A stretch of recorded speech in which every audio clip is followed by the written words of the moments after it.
요한계시록 5장 9절 10절입니다. 우리 합독하죠. 예, 계시록 시작. 그들이 새 노래를 불러 이르되 두루마리를 가지시고 그 인봉을 떼기에 합당하시도다. 일찍이 죽임을 당하사 각 족속과 방언과 백성과 나라 가운데에서 사람들을 피로 사서 하나님께 드리시고 그들로 우리 하나님 앞에서 나라와 제사장들을 삼으셨으니 그들이 땅에서 왕노릇 하리로다 하더라. 아멘.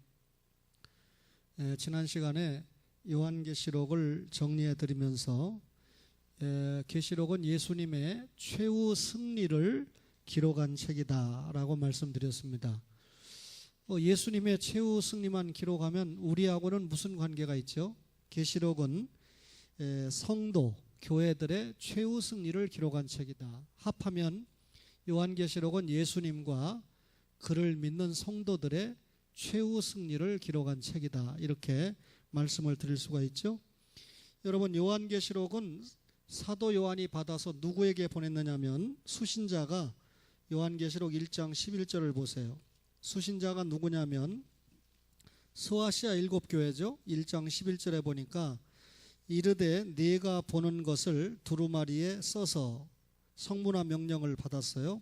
에베소, 서머나, 버가모, 두아디라, 사데, 빌라델비아, 라오디게아 등 7교회에 보내라. 그러면 건물에 보내라는 게 아니죠. 7교회 성도들에게 보내라고 하는 것입니다. 따라서 계시록은 성도들에게 주신 특별 계시가 요한계시록이다. 그러면 이 소아시아 7교회 2장과 3장에 나와 있는데 7교회 모두에게 뭘 명령했는가 한번 읽어보겠습니다. 7절에 보니까 자, 이기는 그에게는, 에베소 교회 주시는 말씀이에요. 이기는 그에게는 내가 하나님의 낙원에 있는 생명나무의 열매, 생명나무의 열매는 예수 그리스도 자신을 말하거든요. 주어 먹게 하리라 그랬습니다. 11절에 보니까 서문학교에는 뭐라고 그랬습니까? 이기는 자는 둘째 사망의 해를 받지 아니하리라 그랬습니다. 둘째 사망이라는 건 영혼과 육신이 완전하게 지옥 가는 걸 얘기하는 거죠. 그 다음에 17절을 보시면 버가모 교회는 뭐라고 그랬습니까? 자, 버가모 교회는 이기는 그에게는 내가 감추었던 만나를 주고 또 흰 돌을 줄 터인데 그랬습니다.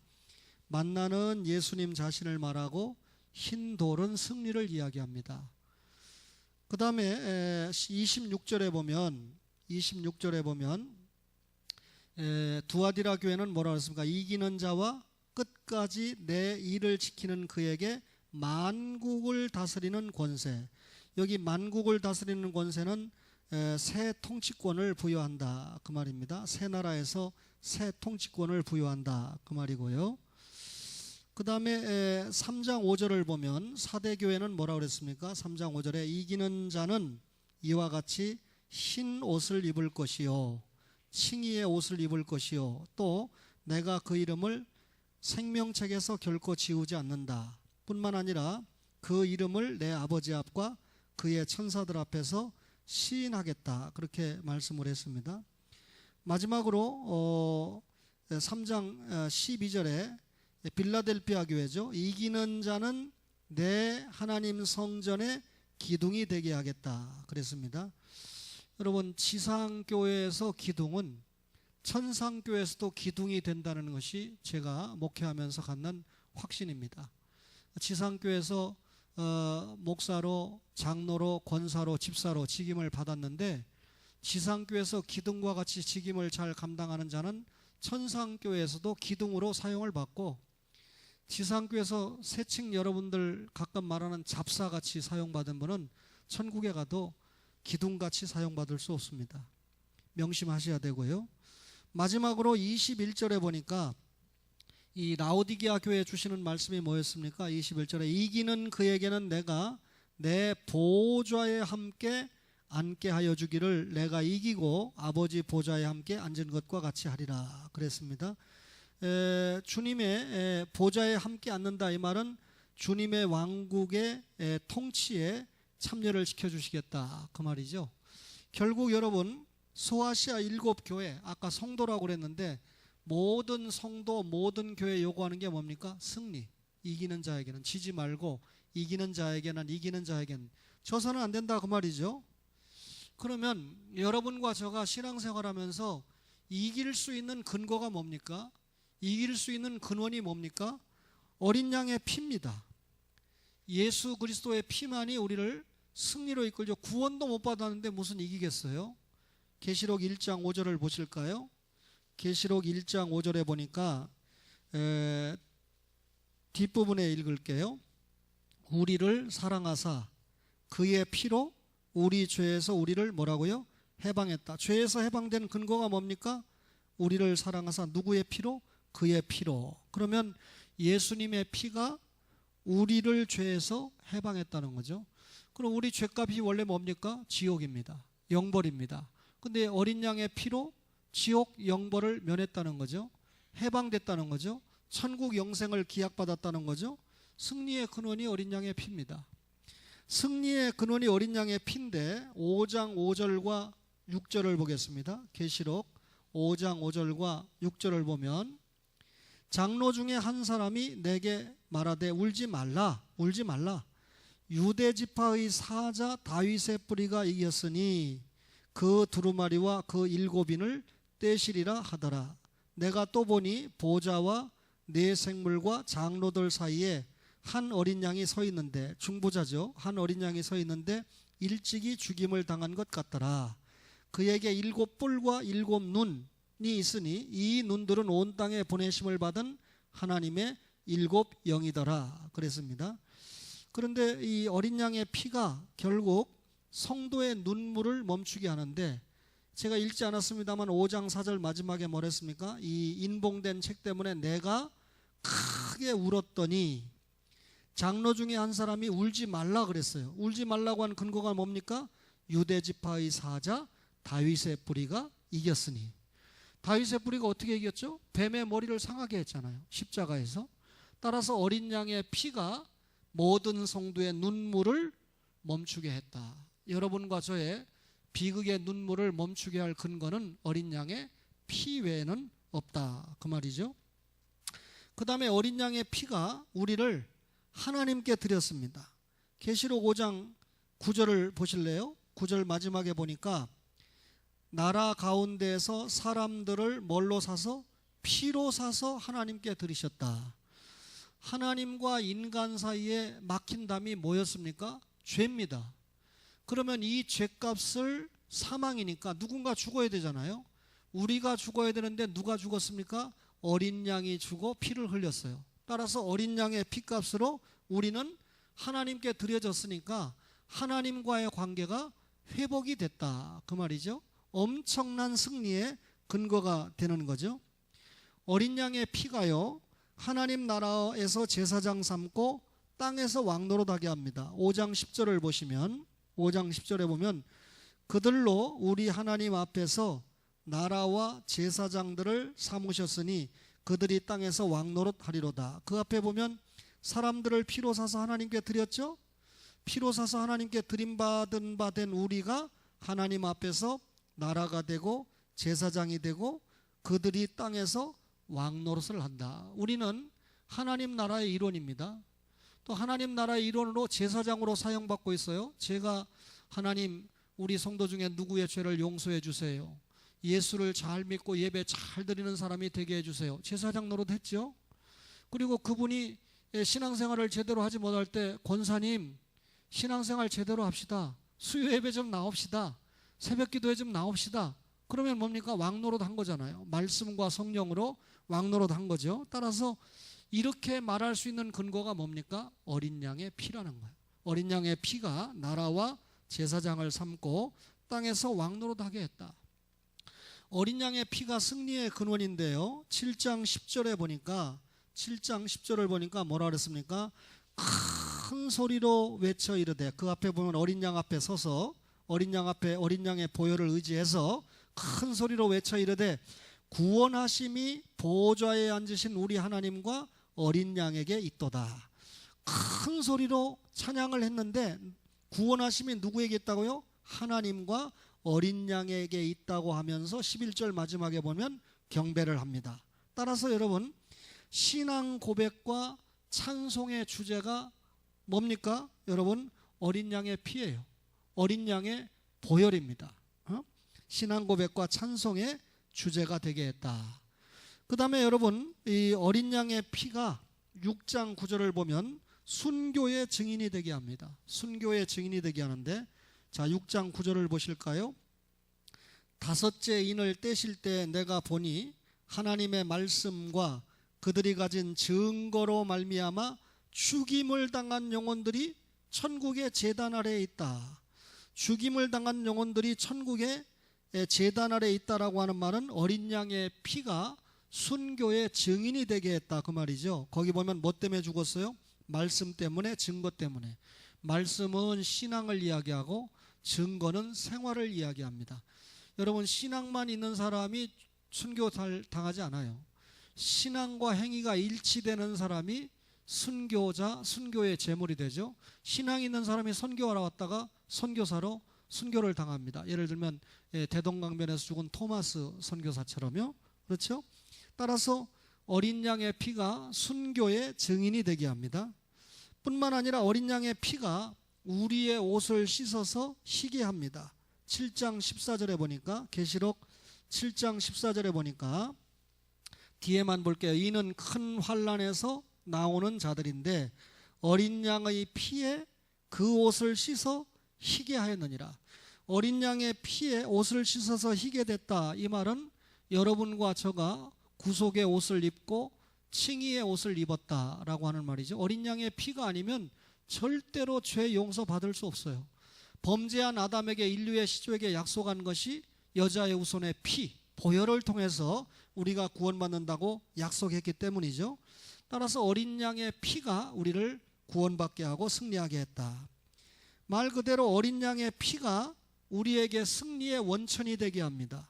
12장 11절을 보면, 계시록 12장 11절에 보니까 또 우리 형제들이 어린 양의 피와 자기들이 증언하는 말씀으로써 참소하던 자를 이겼으니, 그 참소하던 자는 앞에 마귀죠. 용을 이겼으니 그들은 죽기까지 자기들의 생명을 아끼지 아니하였도다. 뭘로 이겼어요? 여러분, 말씀으로 이기고 어린 양의 피와 그들이 증언한 말씀으로 이겼습니다. 그러면 여러분, 어린 양의 피가 우리의 증거와 승리의 원천이 된다. 여러분과 저가 증거하는 원천이 뭡니까? 어린 양의 피입니다. 예수 십자가 보혈입니다. 그리고 그것을 증거하는 증거가 우리에게 승리의 원천이 된다, 그 말이죠. 그 다음에 여러분, 어린 양의 피가 우리를 인도하는 표적입니다. 14장 4절을 보시면, 14장 4절을 보면 이 사람들은 여자와 더불어 더럽히지 아니하고 순결한 자라 어린 양이 어디로 인도하든지 따라가는 자며 그랬습니다.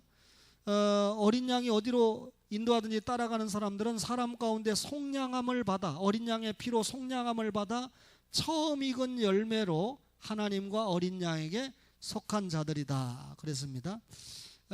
어린 양의 피가 우리를 인도하는 표적이 된다. 예수님의 보혈이 우리를 구원한 것이 아니라면 뭐 때문에 시간과 몸과 마음과 물질을 주님의 교회에 와서 이렇게 하루 종일 드리겠습니까? 그죠? 손해가 막심하죠. 그런데 그 어린 양의 피가 우리를 구원했고 끝까지 우리를 승리, 영생으로, 상급으로 인도하기 때문에 여러분, 이렇게 날이면 날마다 주님 앞에 경건 생활하면서 희생하는 거 아닙니까? 그 다음에 여러분, 뭐니 해도 어린 양의 피는 우리의 윤리 생활에 힘이 됩니다. 밝은 윤리 생활에 힘이 되는데 19장 7절을 보실까요? 19장 7절에 보니까 우리가 즐거워하고 크게 기뻐하며 그에게 영광을 돌리세, 어린 양에게 영광을 돌리세. 어린 양의 혼인 기약이 이르렀고 그의 아내가 자신을 준비하였으므로, 어린 양은 신랑이죠.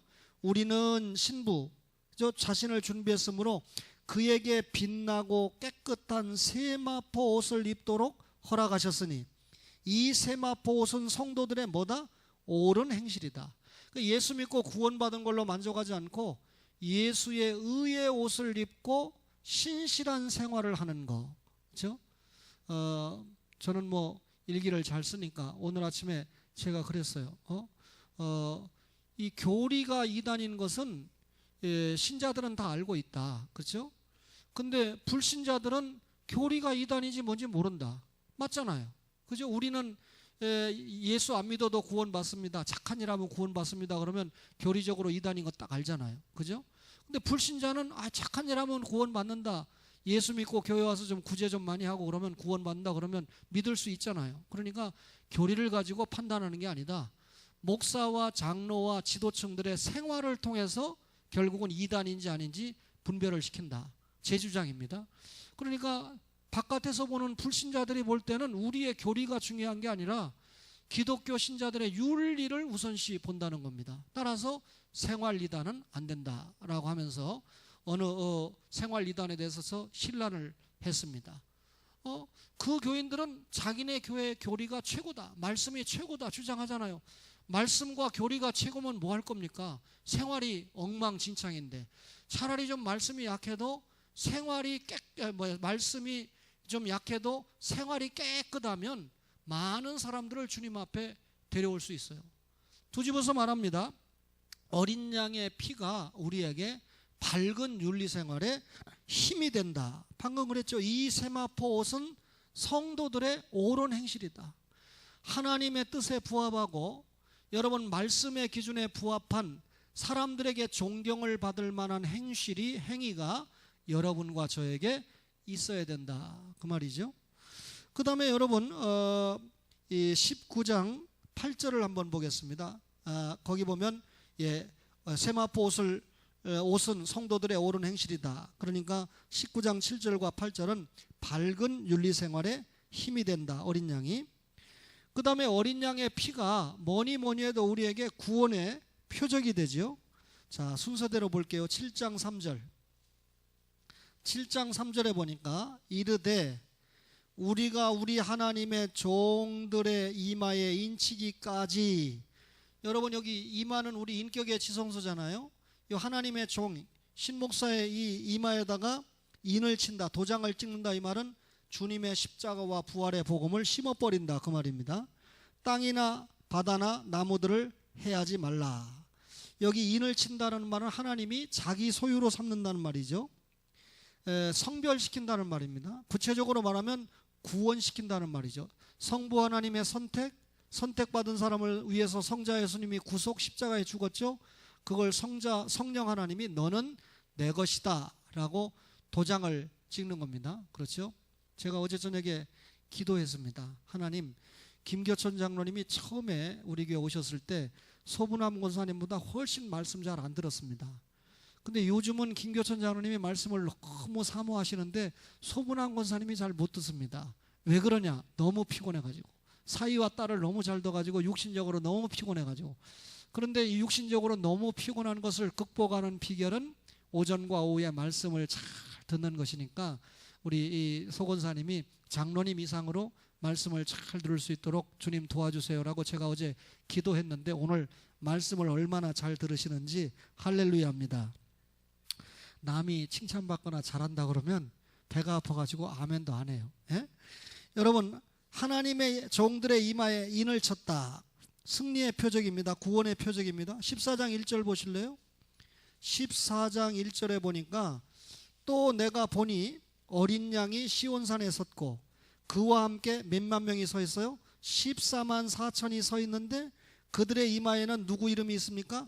어린 양의 이름과 그 아버지의 이름을 쓴 것이 있다. 복음이 심어졌다 그 말이죠. 그죠? 복음이 심어 있지 않으면 십자가와 부활과 관계없으면 하나님과 전혀 관계없고 성자 예수님과 전혀 관계가 없습니다. 따라서 어린 양의 피가 우리가 구원받았다는 확실한 표적이 되죠. 22장 4절을 보시면 계시록 22장 4절을 보면 천국에 가니까 어떻게 됩니까? 누구의 얼굴을 봅니까? 하나님의 얼굴을 볼 터이요 주님의 얼굴을 볼 터이요. 왜냐하면 3절에 보니까 하나님과 그 어린 양의 보호자가 그 가운데 있는데 종들은 그를 섬기고 그의 얼굴을 볼 터이요 그의 이름도 어디에 있다? 그들의 이마에 있다. 성부와 성자와 성령의 이름이 성도의 이마에 이름이 있다는 것은 하나님의 영원한 소유, 하나님의 영원한 사랑을 받고 있다, 그 말입니다. 따라서 어린 양의 피는 구원의 표적입니다. 여러분, 그렇다면 여러분, 하나님께서 계시록을 통해서 교회와 성도에게 뭘 요구하신다고요? 승리를 요구하십니다. 그럼 우리가 승리의 요인이 뭐라고요? 어린 양의 보혈, 십자가의 보혈을 믿으면 승리에 도착을 하게 되죠. 그러면 이 자리에 예배에 동참한 여러분과 저는 모두 다 십자가의 보혈로 말씀한 대로 구원과 성화와 사명 감당에 승리하시는 줄 믿습니다. 그러면 여러분, 이 승리가 한 번으로 승리가 되면 안 돼요. 뭐 눈물 콧물 흘리면서 예수님 보혈로 나 같은 죄인이 구원을 받았습니다 하고 용서를 받았는데 반짝 교회 나오는 듯 하고 반짝 신앙생활 하는 듯 하다가 넘어지고 자빠진 사람들이 얼마나 많습니까? 따라서 여러분, 말로만의 승리가 아니라 진정한 여러분과 저의 승리의 비결이 있습니다. 성도가 승리하는 비결이 뭐냐? 계시록에서는 뭐라고 말하냐면 첫 번째로 기도를 소개하고 있습니다. 우리가 승리하는 비결이 기도다. 8장 3절부터 한번 5절까지 보겠습니다. 계시록 8장 3절에 또 다른 천사가 와서 제단 곁에 서서 금향로를 가지고 많은 향을 받았으니 이는 모든 성도의 기도와 합하여 보좌 앞 금제단에 드리고자 함이라. 금향로에 담긴 향을 뭐라고 표현했습니까? 성도의 기도와 합해서 하나님 앞에, 금제단 하나님 앞에 드리는 겁니다. 향연이 성도의 기도와 함께, 향연은 하나님께 드려지는 제물이죠. 예수 그리스도의 속죄 공로를 통해서 드려지는 제물이 성도의 기도와 함께 천사의 손으로부터 하나님 앞으로 올라가는지라. 하나님 앞에 올라가니까 신분주의 기도죠. 사람 들으라고 하는 기도가 아니에요. 하나님께 간청하는 기도죠. 천사가 향로를 가지고 제단에 불을 담아다가 땅에 쏟음에 우레와 음성과 번개와 지진이 나더라. 땅에 쏟았다 이 말은 지상의 교회들이 올리는 기도가 응답됐다 그 말이거든요. 아까 6장 9절에서 제단에서 순교자들이 탄원하잖아요. 기도가 응답됐다 그 말입니다. 중요한 건 성도가 승리하는 비결이 뭐다? 기도다 그 말이죠. 근데 피곤하다고 기도 안 합니다. 바쁘다고 기도 안 합니다. 그런데 여러분, 우리가 아주 간단하게 말씀드릴게요. 짧게라도 기도하시면 돼요. 물론 길게 기도하면 더 좋죠. 여러분, 3살짜리 어린아이가 아빠 초콜릿 좀 주세요. 제가 이번에 태국에 간다고 그러니까 선교사님이 저에게 부탁하는 게 3가지가 있는데 그 중에 하나가 태권도 발차기 하는 미트. 나는 태권도를 안 배웠기 때문에 잘 몰라요. 그래서 지금 확인해서 구하고 있고, 두 번째가 악보, 이 찬양하는 악보, 어린이들에게 가르치는 그 뭡니까? 피아노 반주하는 악보. 그 다음에 3번째가 자기 딸이 먹을 영양갱. 그러니까 이 선교지에서는 거기는 뭐 한국 사람도 많지 않고 그러니까 영양갱이 굉장히 딸 하나가 있는데 먹고 싶어 하는 모양이에요. 그래서 내가 하여튼 간에 영양갱을 이 비행기에 태워주는 만큼 싣고 가려고 내가 마음을 먹고 있어요. 그까지 내가 밥 한 끼 안 먹으면 영양갱은 실컷 살 거 아닙니까? 하기야 뭐 돈 없으면 안장순 할머니 보고 사달라고 하면 안 사주실 것 같아요. 오해하지 마세요. 최고령자이기 때문에 조남을 이야기했습니다. 예. 윤순여 집사님한테 사달라고 그러면 아들한테 돈 달라고 해서 사줄 거고. 할렐루야. 우리 어른들은요 다 제가 무슨 말을 하는지 알아듣고 있습니다. 여러분, 기도가 재물이에요. 장시원 집사님이 웃는 거 보니까 당신이 사준대요. 예. 그 다음에 여러분, 승리의 비결은 하나님의 말씀입니다. 우리가 아까 읽었던 구절이지만 12장 11절을 다시 한번 볼까요? 12장 11절을 보니까 중간에 보면 어린 양의 피와 자기들이 증언하는 말씀으로서 이겼다. 뭘로 이깁니까? 말씀으로 이겼다. 그 다음에 뭘로 이겼습니까? 자기들이 증언하는 말씀이니까 오니까 증거로 이겼다. 하나님의 말씀이라는 건 뭡니까? 신앙입니다. 증거라는 건 뭡니까? 생활입니다. 따라서 신앙과 행위가 일치되는 믿음으로 이겼다 그 말이죠. 그게 아니면 이길 수가 없습니다. 신앙은 있다고 하면서 생활은 없고, 생활은 있어 보이는데 신앙이 없는 사람은 외식이죠. 그렇죠? 신앙과 행위가 있어야 돼요. 말씀도 알고 행위도 있어야 됩니다. 그 다음에 여러분, 성도에게는 이 성도에게 이 승리의 비결이 뭐냐면 예언입니다. 계시록 10장 9절을 볼게요. 계시록 10장 9절을 한번 보겠습니다. 내가 천사에게 나아가 작은 두루마리를 달라 한즉 천사가 이르되 갖다 먹어버리라. 말씀을 먹어버려라. 내 배에는 쓰나 내 입에는 꿀같이 달리라. 말씀을 먹었더니 입에는 꿀같이 단다라고 하는 건 여러분 중생받은 신자니까 육신이 음식을 먹으면 맛있는 걸 아는 것처럼 말씀을 먹을 때 송이꿀처럼 달아요. 그런데 배에는 어떻다고요? 쓰다. 무슨 말입니까? 말씀을 먹고 구원을 받았으니까 그 말씀대로 살고 말씀을 전파해야 되겠는데 말씀대로 살고 전파하는 데는 너무 힘든 거예요. 그래서 그 말씀이 배에는 쓰다 그렇게 얘기했습니다. 그런데 그 말씀을 먹은 다음에 어떻게 됩니까? 11절 보세요. 그가 내게 말하기를 네가 많은 백성과 나라와 방언과 임금에게 다시 뭐라고요? 예언하여야 하리라. 다시 예언해야 된다. 이 말은 예수 믿는 신자가 하나님의 말씀을 계속해서 전해야 되는데 계속해서 반복적으로 한번 예수 믿으세요.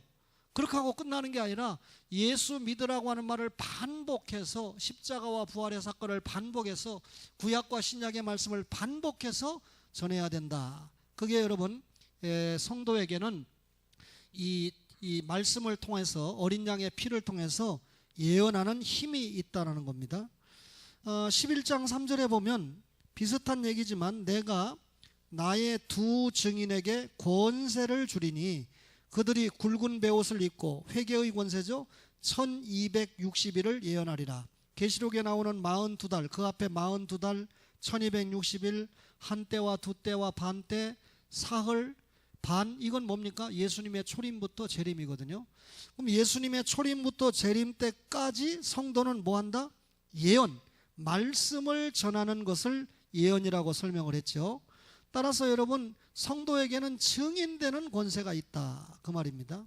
뭐니 해도요 성도가 믿음을 잘 지키려고 하면 승리하려고 하면 비결이 뭡니까? 믿음을 가지고 있어야 돼요. 아까 읽었던 12장 11절을 또 한번 보시면 12장 11절에 보니까 자 어린 양의 피와 자기들이 증언하는 말씀으로써 그를 이겼다 그랬습니다. 그런데 13장 10절을 보세요. 이제 13장 10절에 보니까 사로잡힐 자는 사로잡혀 갈 것이요 칼에 죽을 자는 마땅히 칼에 죽을 것이니 시작 졸지 마시고 시작 성도들의 인내와 믿음이 여기 있느니라. 여기 여러분 사로잡혀 갈 자는 사로잡혀 간다. 칼에 죽을 자는 마땅히 칼에 죽는다. 다른 예수나 다른 영이나 다른 복음을 전하면 저 성도들은 근데 인내와 뭡니까? 성도들의 인내와 믿음이 여기 있다. 성도들이 승리하는 비결은 뭡니까? 두 가지. 끝까지 인내하고 소망의 인내죠. 그리고 믿음을 가지는 것입니다. 따라서 우리가 승리의 비결은 뭐니 해도 예수 그리스도의 십자가와 부활에 대한 믿음이다 그 말입니다. 또 지금 이야기했지만 성도에게는 소망의 인내가 있죠. 방금 여기 인내라고 그러죠. 여러분 당장 승부를 보려고 그러면 인내 못해요. 우리는 이 땅에서 여러분 70년 80년 혹은 90년을 살게 되는데 이 땅에서 사는 동안에 부단히 주님께서 소망의 인내를 요구하죠. 사랑하는 요셉이 소망의 인내를 했기 때문에 총리가 되었고 선민을 구원하는데 멋지게 사용을 받을 수 있었습니다. 따라서 이 자리에 70이 넘으셨다고 은퇴했다고 생각하시지 말고 오히려 70이 넘으셔서 사용받은 분들이 많아요. 그죠? 여호수아도 모세도 그렇고 그러니까 여러분과 저가 소망의 인내가 대단히 중요하죠. 여러분 이 성도는 뭐니 해도 666의 표를 받지 않습니다. 13장 13절을 보시면 13장 18절을 보면 지혜가 여기 있으니 총명한 자는 그 짐승의 수를 세어보라. 그것은 사람의 수니 그의 수는 666이라. 666이라는 건 멸망의 표죠. 불신앙의 표죠. 이거 안 받습니다. 신자는. 14장 9절을 볼래요? 14장 9절에 보니까 또 다른 천사 곧 셋째가 그 뒤를 따라 큰 음성으로 이르되 만일 누구든지 짐승과 그의 우상에게 경배하고 이마에나 손에 표를 받으면 666의 표를 받으면 불신앙의 표를 받으면 멸망의 표를 받으면 그도 하나님의 진노의 포도주를 마시리니 그랬습니다. 끝장난다 이 말이죠. 따라서 성도는 승리의 비결 가운데 하나가 666의 표를 받지 않는다는 겁니다. 성도는 여러분 이 예수님만 따라가기 때문에 승리의 비결이 돼요. 14장 아까 읽었던 4절에 보니까 어린 양이 어디로 인도하든지 따라가는 자다. 제가 아까 이단 얘기를 해서 교리는 정통인데 생활은 이단이란 말이에요. 그럼 생활이 이단이면 불신자들이 볼 때 엄청난 이단입니다.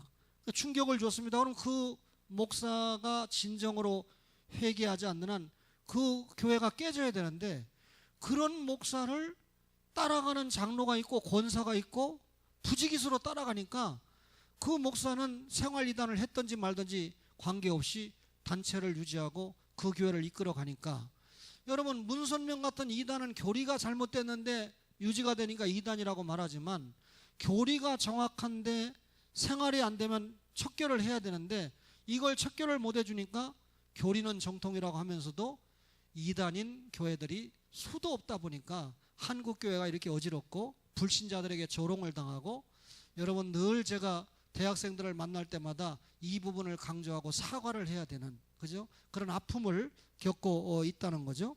따라서 여러분 예수님은 우리를 실망시키지 않지만 지상의 목사들은 얼마든지 우리를 실망을 시킬 수 있습니다.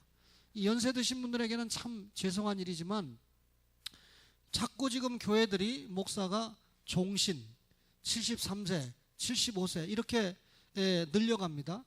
그리고 실질적으로 70세 은퇴를 했는데 은퇴를 하지 않고 큰 교회를 은퇴한 분들은 현직에 있을 때보다 더한 어떤 그 관여를 하고 있습니다. 우리는 교회가 작아서 며칠 전에 저도 제 아내하고 심각한 고민을 했어요. 야, 우리가 은퇴를 하면 초원교회를 나가야 되느냐 말아야 되느냐. 제 아내는 나가기를 원해요.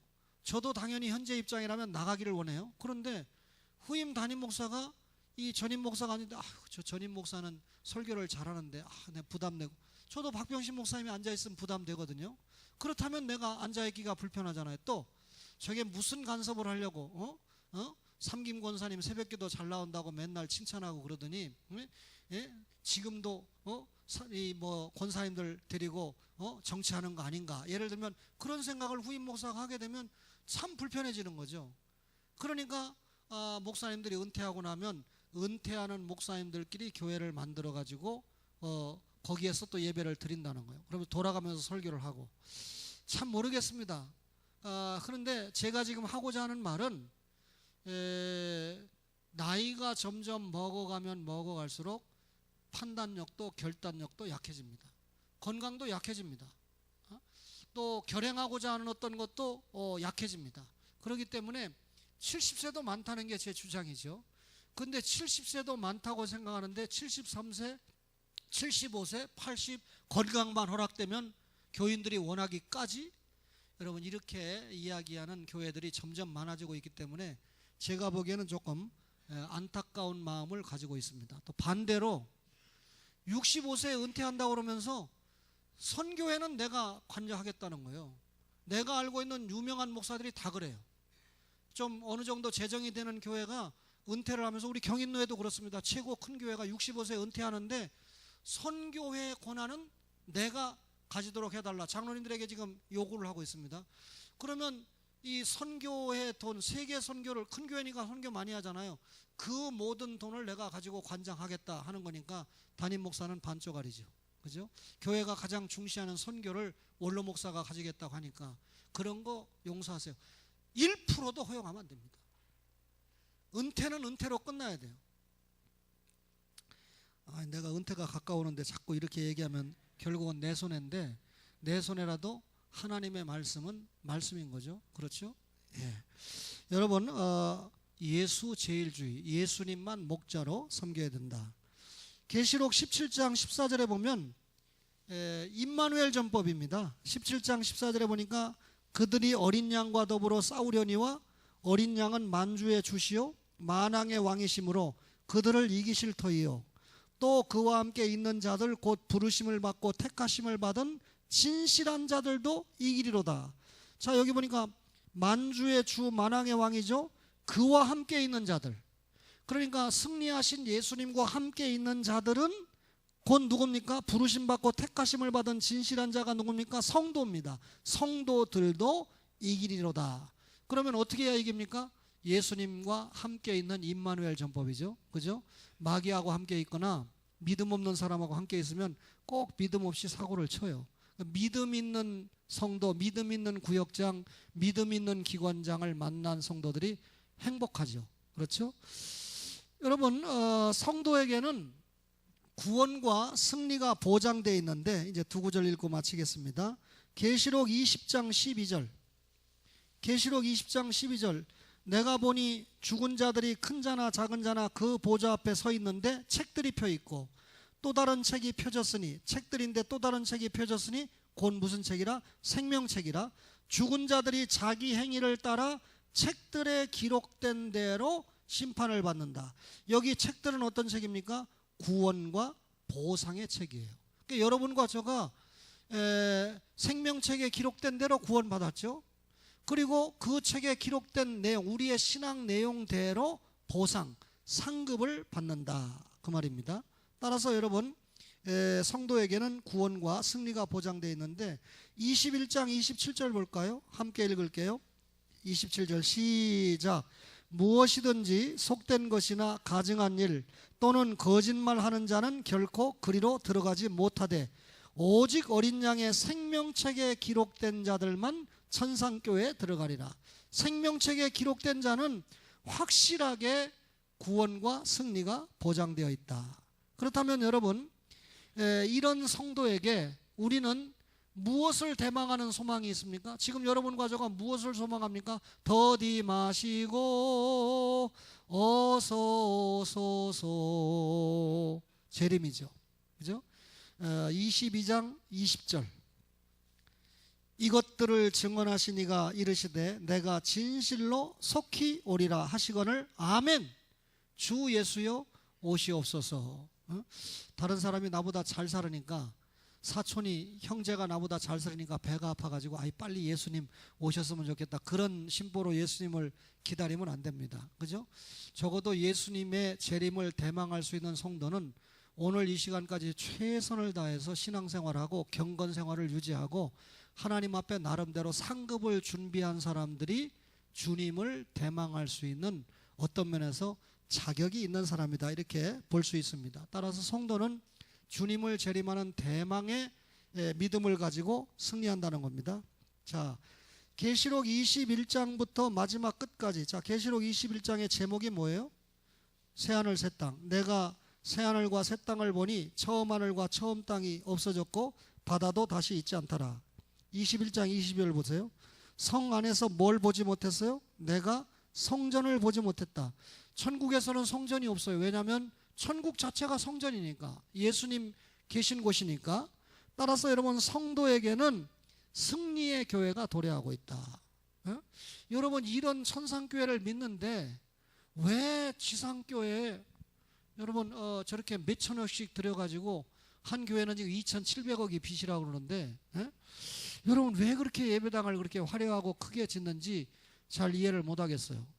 그럼에도 내가 솔직하게 말해서 옛날에 어느 교단의 그 교회는 큰 예배당을 짓는 걸 인정을 했어요. 왜냐하면 모든 교단 행사, 모든 교단 모임이 그곳에서 하다 보니까 한 교단에 한 교회 정도는 큰 건물이 필요해요. 그렇지 않으면 모일 데가 없으니까. 그죠? 그런 면에서 내가 긍정적으로 봤어요. 근데 제가 지금 말하는 몇천 명, 몇만 명, 몇천억씩 들여서 교회를 진다고 하는 교회가 교단적으로 그런 역할을 전혀 감당하지 못합니다. 오히려 교단적으로 그런 역할을 감당하지 못하고 무슨 역할을 감당하냐면 서울 시민들 와서 노세요. 헌금은 교인들이 죽도록 해놓고 서울 시민들 여기 와서 노세요. 그리고 차도 마시고 좀 쉬었다 가세요. 이렇게 되니까 여러분, 내가 단언하는데요, 교회당 잘 짓고 교회에서 커피 준다고 교회 나올 것 같으면 대한민국 교회들 다 부흥합니다. 여러분, 교회 헌금 가지고 구제한다고 교회가 부흥될 것 같아요? 구제한다고 선교가 될 것 같아요? 그 수단으로 말씀이 가야 되는데, 여러분 와서 예배당 화려한 공간을 가지고 뭐 바깥에 제공한다고, 결혼식장 제공한다고 교회가 부흥돼요? 찻집으로 낸다고 교회가 부흥돼요? 그렇지 않습니다. 여러분, 개인적으로 말씀에 입각한 신앙 부흥이 있어야 되고, 요즘 조금씩 새로운 성도들이 보이니까 이런 성도들을 확장시켜 가면서 주님의 몸된 교회가 더욱더 알차게 성장하고 성숙해서 오늘 받은 말씀대로, 자, 예수 그리스도의 최후 승리와 성도의 최후 승리를 말하는 책이 뭐다? 요한계시록이다. 그러면 예수 그리스도와 성도의 최후 승리가 언제 이루어집니까? 예수 그리스도 재림 때 이루어집니다. 그러면 예수 그리스도 재림 때 진짜 우리가 최후 승리하려면 천국 가는 걸로 끝내야 돼요? 용서하세요. 김명자 권사님 저 만나지 오늘 남편 장로님이 27년이라고 기도하는데 횟수도 모르는데 맞아요? 27년 됐어요? 예, 27년 동안 초원교회 다녔는데 겨우 천국이나 가고 만다 그러면 초원교회 다니는 의미가 없죠. 다른 분들도 마찬가지입니다. 횟수를 계산해 보세요. 적어도 초원교회가 개혁주의 교회고 좋은 교회고 뭐 여러분들이 좋은 목사를 만나서 신앙생활을 했다 그러면 결국 천국에 가는 정도가 아니라 천국에 가서 받을 상급을 다른 목사, 다른 교회를 다녔던 것보다 엄청나게 준비가 됐다. 이게 남는 장사 아닙니까? 영적으로. 그런 의미에서 여러분들이 최후 승리를 말씀으로 받았을 때 이 최후 승리의 진짜 최후의 면류관을 받기 위해서 지상교회에서 기둥이 하나님 나라 천국교회에서도 기둥이더라 라고 하는 이 말씀을 생각해 보면서 여러분들에게 허락받은 초원교회에서 진짜 기둥의 역할을, 새로운 신자가 오면 새로운 신자에게 사인을 주세요. 친절과 사랑과 겸손. 정말 다음 주에도 이 교회 오고 싶구나. 저분이 집사님일까 권사님일까, 그분이 나에게 이렇게 친절하게 대해주는데 그분 때문에라도 다음 주에 한번 또 가고 싶다 하는 마음이 들 수 있는, 그죠? 식사하면 커피도 한 잔 빼다 드리고, 그죠? 그런 어떤 초원의 성숙한 가족들이 되시기를 주의 이름으로 축원합니다.